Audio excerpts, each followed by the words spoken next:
Tomato পেঁয়াজ কাঁচামরিচ দিয়ে দিছে এইখানে। এই যে মুরগির মাংস এখন দিব, এই যে দিয়ে দিলাম ফাইনালি। এই যে এরকম এখন পুরা হতে থাকবে। আমার ভিডিও গিনান দেখবেন বেশি বেশি করে, আর দেখলে বুঝতে পারবেন যে আমি বিদেশে কি কাম করি না করি, কিছু হলেও শিকার আছে। ভিডিওটা দেখবেন দয়া করে। আর এই যে মুরগি বাবরিকা করতেছে, মুরগি পুরো আছে কয়লার আগুনে। আজকে দোকানে গেছিলাম কয়লা আনতে।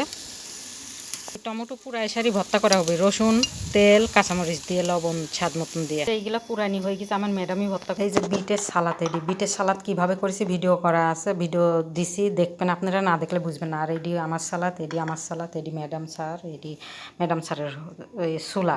টমেটো ভর্তা হবে, একটা মাংস আধা কেজির উপরে হবি, তা কম হবি না তো। এই যে এক টুকরা আরো পিস দিছি। আলাম মুরগি 2 ভাগ করেছে। ফাইনালি আমার পুরানি হয়ে গেছে, এখন খাওয়ানোর এগুলা হয়ে গেছে পুরানি, এগুলা খাওয়ানোর পালা এখন। আর এই অর্ধেকটা আমি খাবো, সুন্দর করে বেশি করে একটু পুরাবো, লাল লাল করে। আমার হয়ে গেছে, আমরা 3 জন মানুষ। বিদেশিরা খুব মাংস খায়, খুব মাংস খায়, কয়ার মতন না। হ্যাঁ, হোক ভেড়ার মাংস, হোক দুম্বার মাংস, হোক ছাগলের মাংস, সেই সারা খাওয়ান খায়। আর সালাদ, মাংস পুরানি না, সারা স্বাদ, সেই স্বাদ, সেই স্বাদ, লোভনীয় একটা খাওয়ান। আমি তো আগে পছন্দ করতাম না, এখন সারা খাওয়ান খাই। খালি বিদেশিরা খাই, আমি তো তাদের সাথে আছে, আমিও খাই। ভিডিওটা ভালো লাগলে লাইক কমেন্ট শেয়ার করে দেবেন, এই মানুষটার পাশেই থাকবেন। আসসালামু আলাইকুম, বাজে মন্তব্য করবেন না। এইভাবে খাইয়ে দেখবেন, আমার মশলাও মাখাই নিয়ে আছে।